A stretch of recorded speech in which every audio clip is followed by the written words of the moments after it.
Eric Trump ordered a royal guard to salute him, expecting his father's name to open every door, like it always had back home. But the guard didn't raise a hand. He didn't even acknowledge the demand. He didn't so much as blink. And what happened next left an entire courtyard dead silent and reminded a privileged son that some things in this world simply cannot be bought, bullied, or inherited. Want to know exactly how it unfolded? First, hit that subscribe button and drop a comment below, telling us where in the world you're watching from.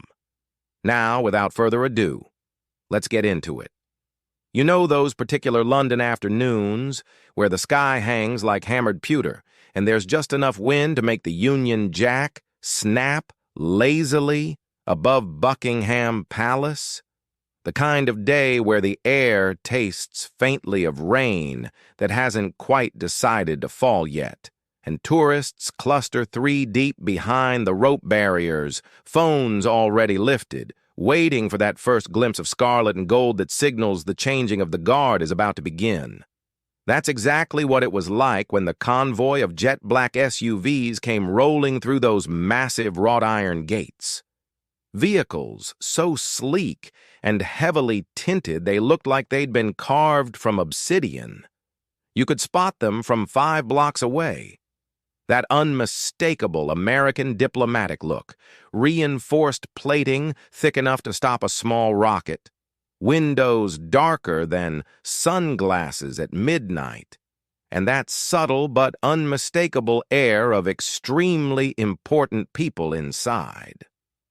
The lead vehicle had barely come to a complete stop before tourists were lifting their phones, trying to catch a glimpse of whoever was significant enough to roll up to the Queen's front door like they owned the neighborhood. Diplomatic security emerged first. Men in identical dark suits with the kind of vigilant professionalism that comes from years of keeping high-profile people alive in complicated places. Then the passenger door swung open, and out stepped Eric Trump. At 39, the man moves through the world like he's perpetually walking onto a stage where everyone's supposed to know his name and applaud accordingly. Navy overcoat perfectly tailored, that signature red tie catching the pale afternoon light, already scanning the palace courtyard with the calculating gaze of someone who's mentally appraising the real estate value per square foot. Still doing the whole medieval theme park thing, huh? He says to one of his aides. And yeah, he says it loud enough for the nearby palace staff to hear every single syllable. You'd think with all this history, they'd at least modernize the security. Maybe get some guys who don't need Halloween costumes to look intimidating. The British diplomatic liaison approaches with that perfectly practiced smile that only comes from years of managing difficult international guests. The kind of expression that says, "I am being paid very well to remain pleasant." Right now, she's probably mid-40s, impeccably dressed, with the bearing of someone who's guided heads of state through protocol disasters before. "Mr. Trump," she says with crisp professionalism, "welcome to Buckingham Palace. If you'll allow me to escort you to the designated viewing area for today's ceremony." Eric waves her off with the casual dismissal of someone who's never met a boundary he couldn't simply ignore. "No need for the guided tour, sweetheart. My father had tea with the Queen herself. Sat right where half your parliament only dreams of sitting. Hell, he probably knows this place better than most of your staff." His entourage exchanges those perfectly diplomatic but increasingly strained glances that only come from working with someone who treats international protocol like a series of polite suggestions. And with that, he strides off the designated visitor pathway, heading straight across the gravel courtyard toward the ceremonial area, where most people instinctively understand you don't just wander. Behind the rope barriers, you can literally see the tourists' phones rising like some synchronized digital ballet, because everyone can sense it. Something's about to go sideways. And nobody wants to miss capturing the moment when diplomacy meets entitlement.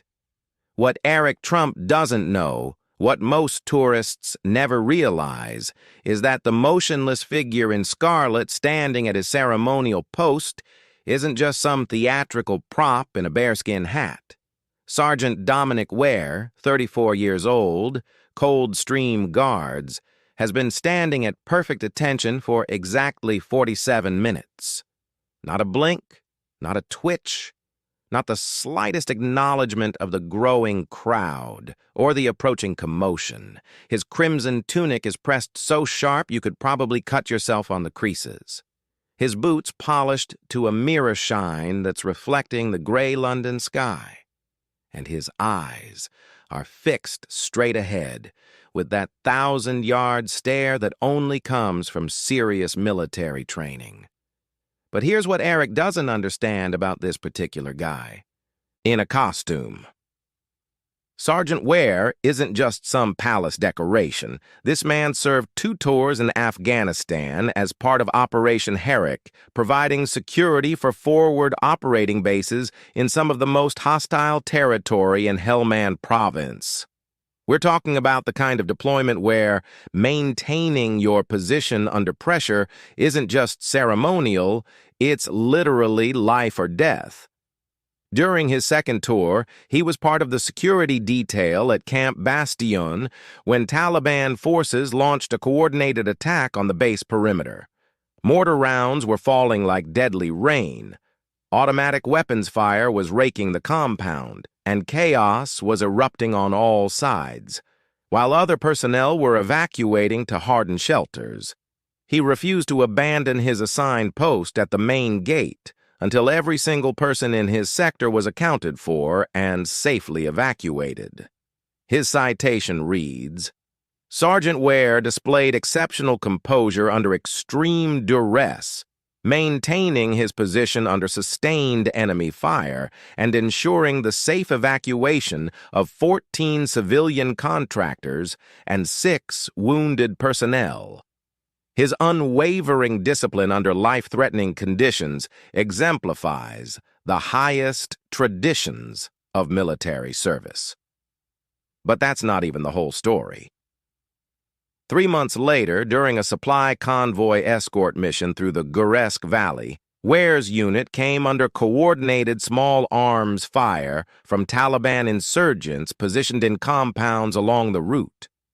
While his fellow soldiers returned fire and maneuvered for better positions, Ware remained at his designated post, a checkpoint that controlled access to the only medical evacuation helicopter landing zone within 20 kilometers, for 4 hours. With bullets snapping past his position and mortar rounds impacting dangerously close, he held that checkpoint, not because he was ordered to stay. Communications had been cut early in the engagement.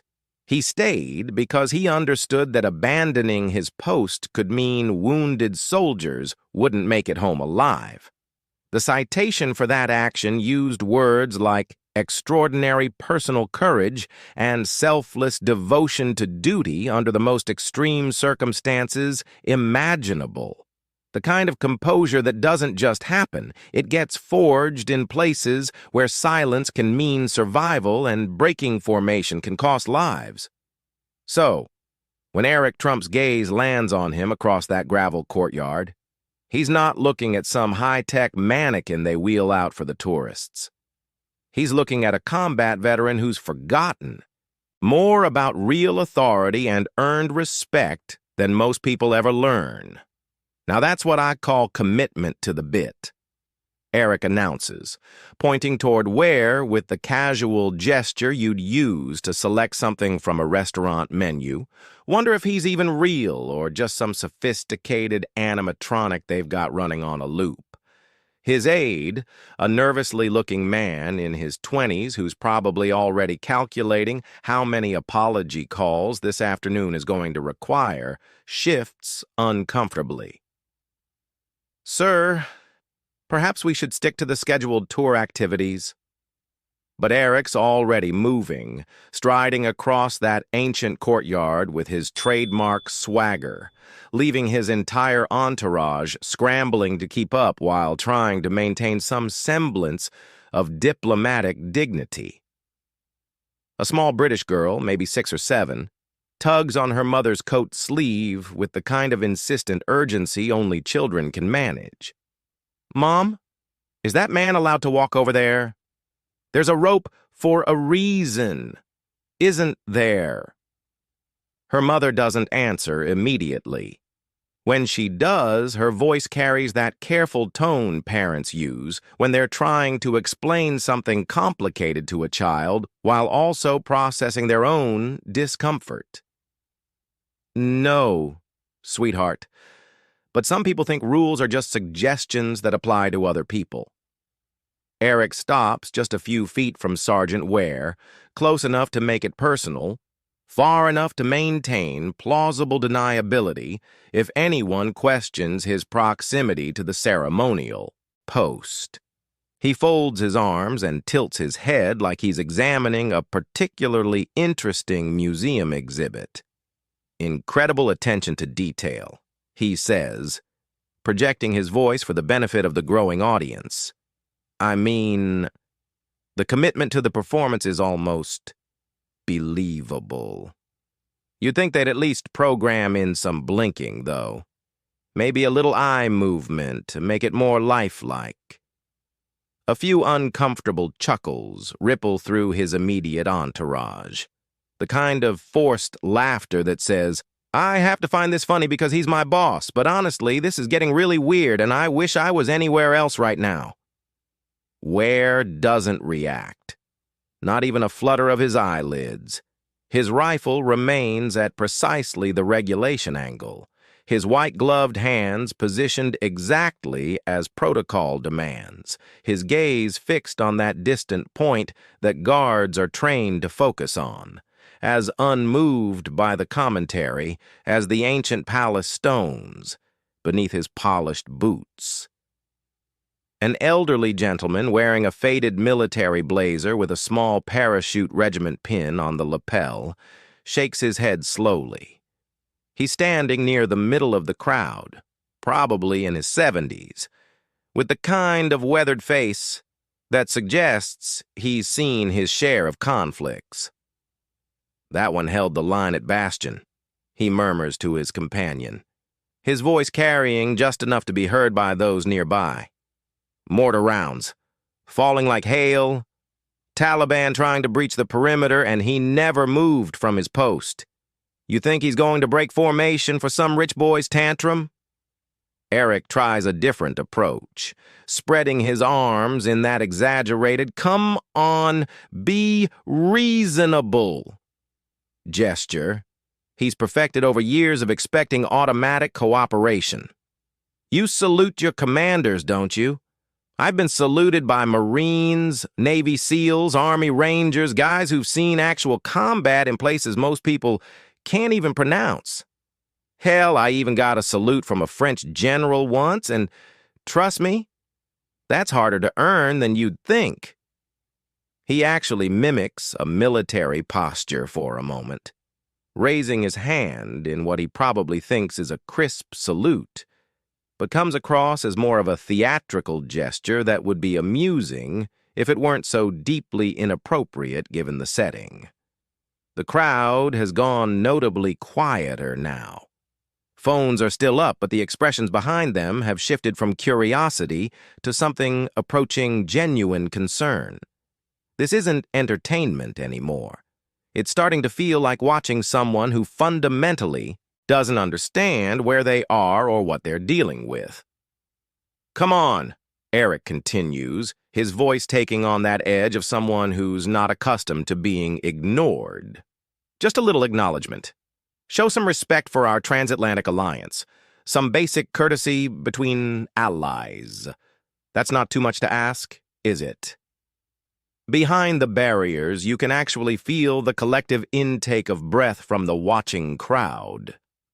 A teenager with bright purple hair whispers to her friend, "Is he seriously trying to order around the Queen's Guard? Like, Does he not understand how this works?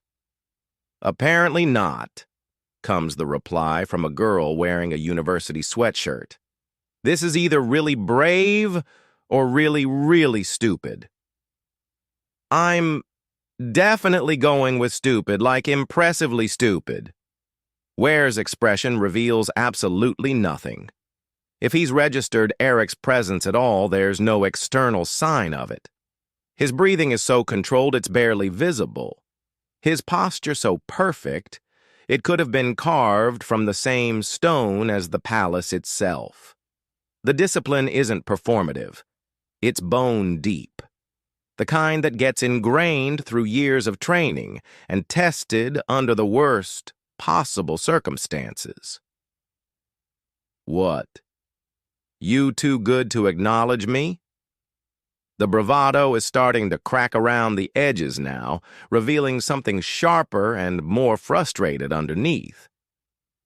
You think standing still makes you better than everyone else? More important than the son of a United States president? And that's when the atmosphere really shifts, because everyone in that courtyard, tourist and local alike, can hear it now. The entitlement, the demand, the assumption that respect is something you can simply order, like room service. That deference is automatically owed based on who your father happens to be. A young boy near the front of the crowd, maybe 8 or 9 years old, raises his small hand to his forehead in an uncertain little salute, not toward Eric, but toward the motionless guard. He doesn't fully understand the politics or the protocol, but he recognizes something in that steadfast silence that speaks to him. Something worth honoring the only way he knows how. His gesture doesn't go unnoticed. His older sister follows suit, lifting her hand with more confidence. Then their father, a man in a worn leather jacket, who's been watching the entire scene with growing disapproval. One by one, people along the rope line begin turning their attention and their improvised salutes toward the man who has earned it through discipline, service, and unwavering commitment to duty. Eric notices the shift immediately, the way the crowd's focus has moved away from him and toward the silent figure he's been trying to command. For the first time since stepping out of that SUV, his confident expression wavers. You can see the calculation in his eyes, the slow realization that he's losing control of a situation he thought he could dominate. Seriously, he demands, his voice rising with genuine incredulity. You're all going to ignore me for some guy in a costume? I'm Donald Trump's son. I've dined with heads of state, negotiated million-dollar deals, built businesses from the ground up. Sir, the word cuts across the courtyard, like a blade through silk. Crisp, authoritative, unmistakably British, and carrying the weight of absolute certainty. Everyone turns to see Captain Eliza Hardwick emerging from the palace side entrance, moving with that particular kind of measured urgency that suggests someone in real authority has decided things have gone quite far enough. She's not particularly tall, maybe 5'6" in her polished boots, but she carries herself with the kind of presence that makes physical height completely irrelevant. Her uniform is pressed to razor sharpness, service ribbons catching the pale afternoon light, and her eyes hold the calm certainty of someone who's dealt with entitled visitors before and knows exactly how these situations need to be resolved.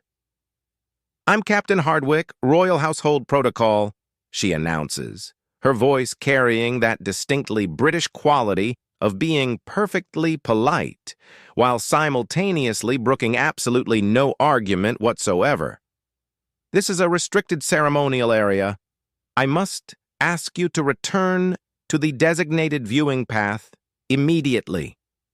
Eric turns to face her with what he probably thinks is charming surprise. Eyebrows raised in that practiced expression of innocent confusion. Captain? Hey, relax. No need to get all formal about this. I'm just trying to get a little interaction going here.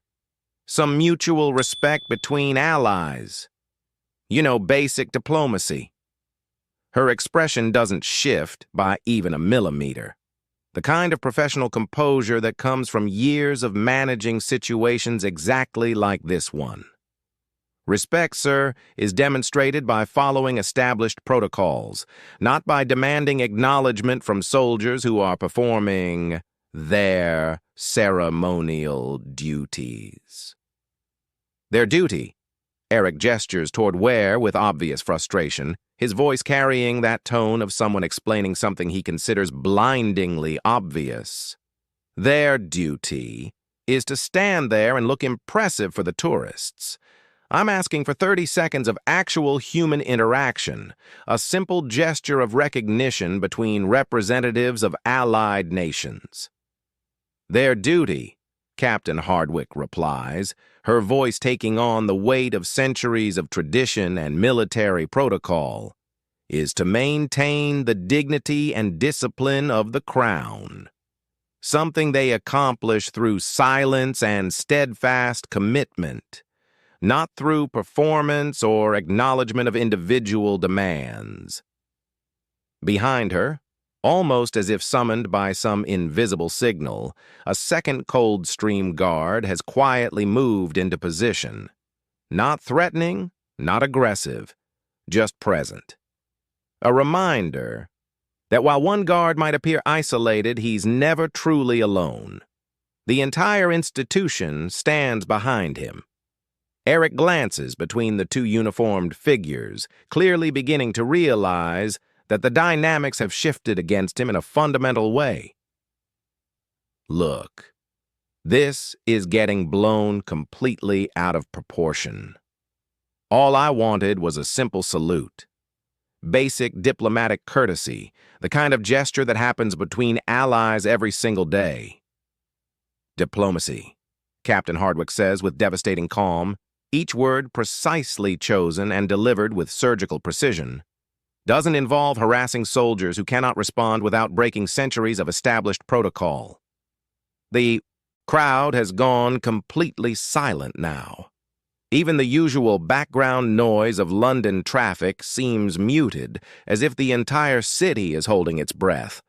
Phones are being lowered, faces growing serious as people begin to understand that what they're witnessing isn't about celebrity or privilege or international relations anymore. It's about something much more fundamental, the collision between entitlement and earned authority. A small voice from the crowd, that same little girl from earlier, pipes up with the devastating clarity that only children possess. Why doesn't he just leave the soldier alone? Mommy said soldiers have important jobs to do. Her mother's response carries across the hushed courtyard with perfect audibility. Because he's never been told no before, sweetheart.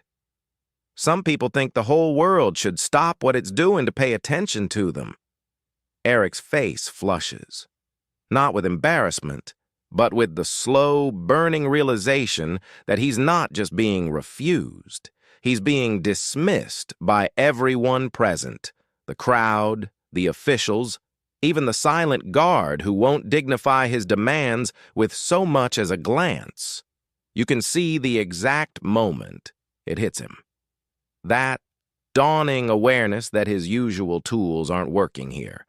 The name dropping, the implied connections, the expectation of automatic deference. None of it is having any effect. For someone who spent his entire adult life having doors open before he even reaches them, the experience of encountering something truly immovable must feel like walking into a brick wall at full speed.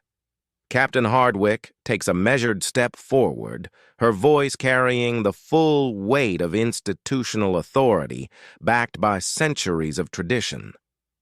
Sir, you have violated ceremonial protocol by entering a restricted area. You have disrupted an active military post by demanding responses that protocol forbids.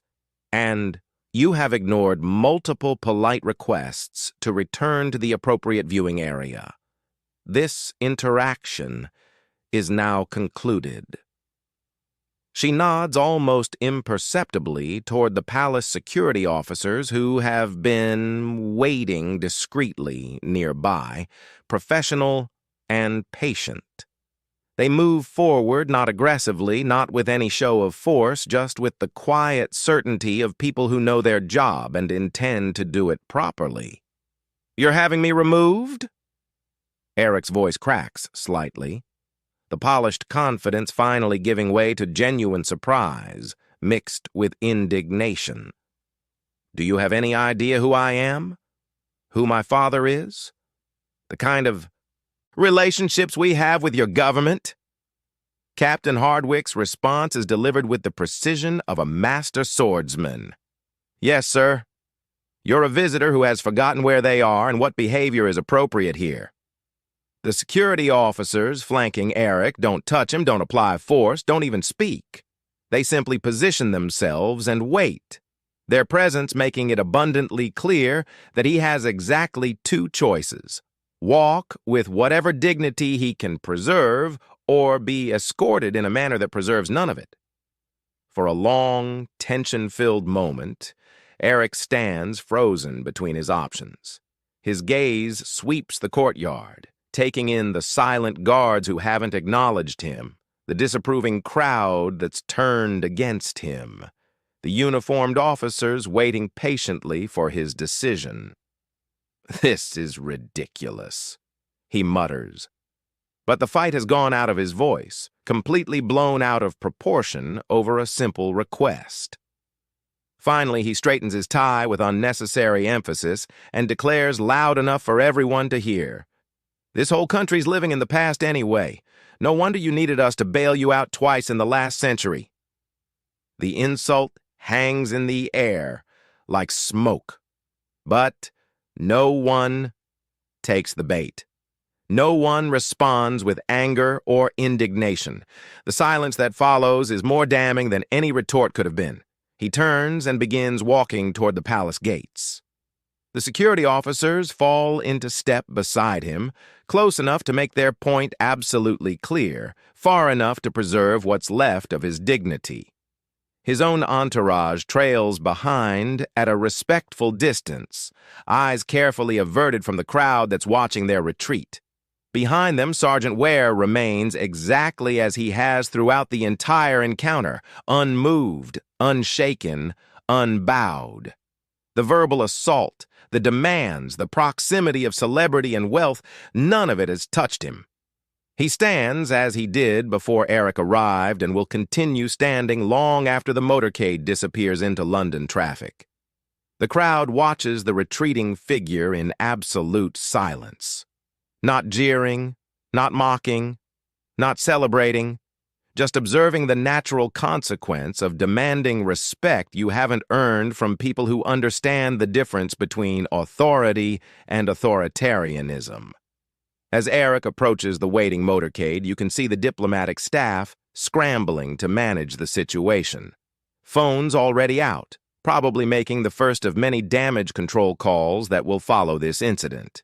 The Secret Service agents maintain their professional demeanor, but you can read the tension in their postures. They know this footage is going to be analyzed frame by people who understand exactly what just happened. The black SUV door closes with a soft, final thud that somehow sounds like punctuation on a sentence that's already ended. Moments later, the convoy begins its departure, tires whispering against ancient stone as it glides back through the palace gates and disappears into the flow of London traffic. But in the courtyard, something extraordinary happens. That elderly veteran with the parachute regiment pin raises his weathered hand in a slow, deliberate salute, not toward the departing vehicles, but toward the guards who remained at their posts throughout the entire ordeal. His gesture is steady, practiced, earned through decades of understanding what real military bearing looks like. The salute spreads like ripples on water. The young boy, who started it all, raises his small hand again. His movements more confident now. His sister follows, their parents, then the teenager with purple hair, the university student, the businessman, in the expensive coat. One by one, visitors along the barrier turn toward the ceremonial posts and offer their own improvised tributes. Not to wealth, not to fame, not to inherited privilege or family connections or political influence, but to duty, to discipline, to the kind of strength that doesn't need to announce itself because it commands respect simply by existing.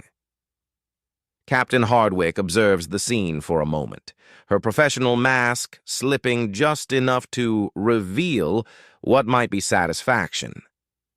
Then she approaches Sergeant Ware, stopping at the appropriate distance prescribed by protocol. She speaks quietly, her words meant for him alone, but somehow carrying the weight of institutional approval. Exemplary bearing under pressure, Sergeant, the regiment would be proud. He doesn't respond, of course. Protocol doesn't require it, and breaking silence now would undermine everything he's just demonstrated. But somehow, in that perfect stillness, acknowledgement passes between them. Professional to professional, soldier to soldier, guardian to guardian of something larger than themselves. The changing of the guard ceremony continues its ancient rhythm, uninterrupted by the drama that just unfolded. Scarlet tunics move in perfect formation. Boots strike stone in measured cadence that's echoed off these walls for centuries, and the endless cycle of duty and honor continues exactly as it should.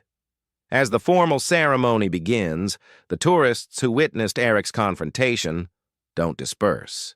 They remain, watching with new eyes, understanding something they hadn't grasped before about what they're seeing. This isn't just pageantry or tourist entertainment. It's the visible manifestation of principles that run deeper than politics or celebrity or family name. The guards execute their movements with mechanical precision, but everyone present now understands that the precision isn't mechanical at all. It's human discipline elevated to an art form, the result of training and tradition and personal commitment that transforms individual soldiers into something larger than themselves.